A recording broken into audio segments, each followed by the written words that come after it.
Bonjour peuple africain, parlons de l'indépendance africaine. Comment l'enfant africain peut être indépendant?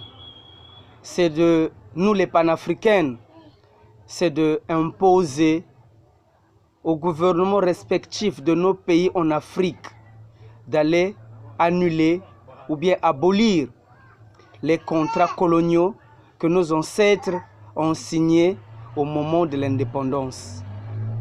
Ces contrats nous tiennent encore prisonniers et colonisés et captifs de mauvaises influences européennes, précisément ceux de France-Afrique. En Afrique, des pays colonisés par la France, très souvent, il y a beaucoup de dictateurs. Dans toute l'Afrique en général, c'est parce que les contrats militaires, politiques, économiques, administratifs que nous avons signés aux années 60, cela existe encore. Cela veut dire que nos présidents, nos gouvernements font des traités de toutes sortes de ce que je viens signer dans les bases des contrats signés aux années 60. Nous sommes en pleine 2019. Tout ça doit être révolu. Donc on doit abolir ou bien supprimer ou bien révoquer tous ces contrats pour signer d'autres contrats qui seront basés sur les nouvelles donnes, sur les nouvelles bases, qui va refléter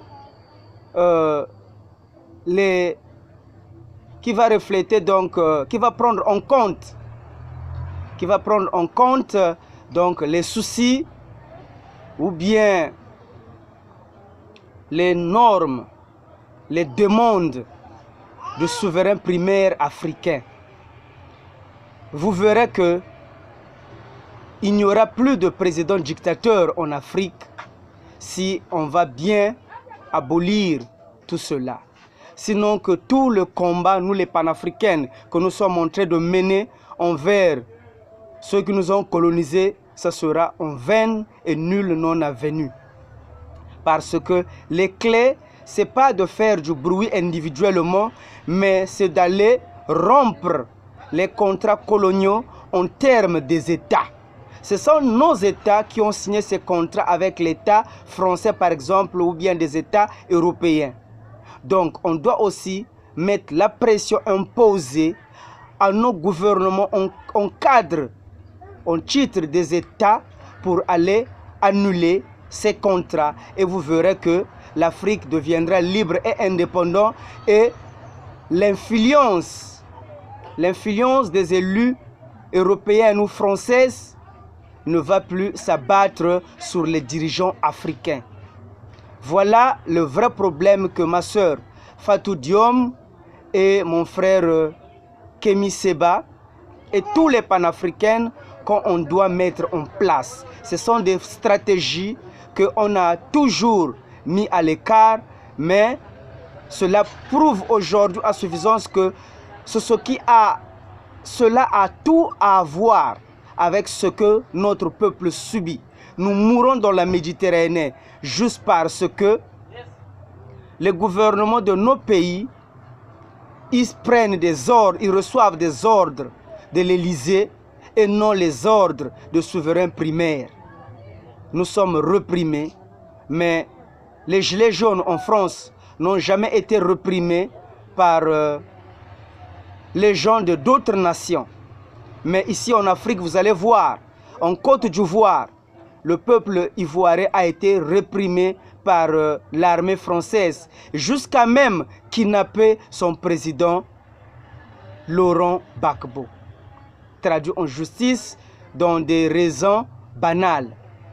Cela s'était fait en Centrafrique, au Congo-Brazzaville, au temps de Jacques Chirac, avec Lissouba et son président. Là, on a chassé le président élu démocratiquement, le président Pascal Lissouba. C'est là où le Congo-Brazzaville a perdu sa démocratie. Nous voyons ça aujourd'hui encore. au Mali, là où même on a appréhendé des mercenaires français aux côtés soi-disant des rebelles. Mais seulement tout cela, nous connaissons, c'est la manipulation française, juste pour bien piller les ressources minéraires africaines.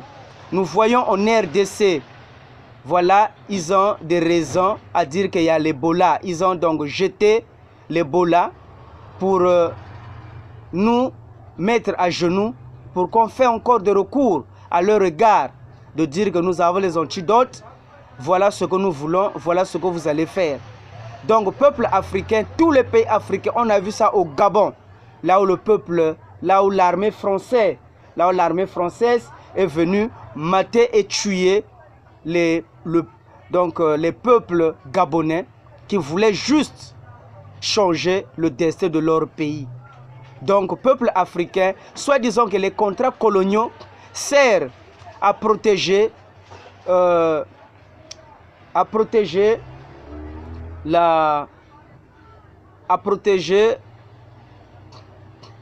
démocratie africaine et les gouvernements africains. Mais aujourd'hui, ça fait plus de 80 ans que l'Afrique a été indépendante. Donc nous sommes matures et donc on doit se prendre en charge. Comme ça, nos pouvoirs doivent compter sur son peuple et le problème du peuple africain restera pour son peuple et non l'interférence des influences extérieures qui donc dérangent notre liberté et notre tranquillité.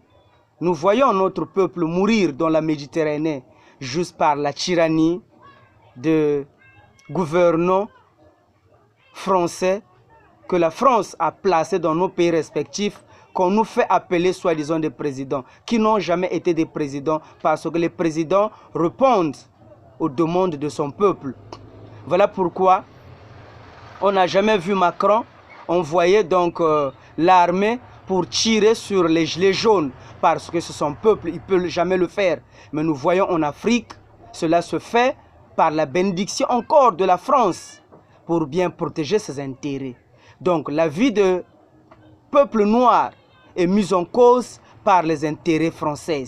Donc on doit abolir tous ces contrats coloniaux et on va signer de nouveaux contrats, s'il le faut, sur les nouvelles bases. C'est ça la vision de l'homme noir, du peuple africain. Seule la lutte libère. Ensemble, nous allons vaincre.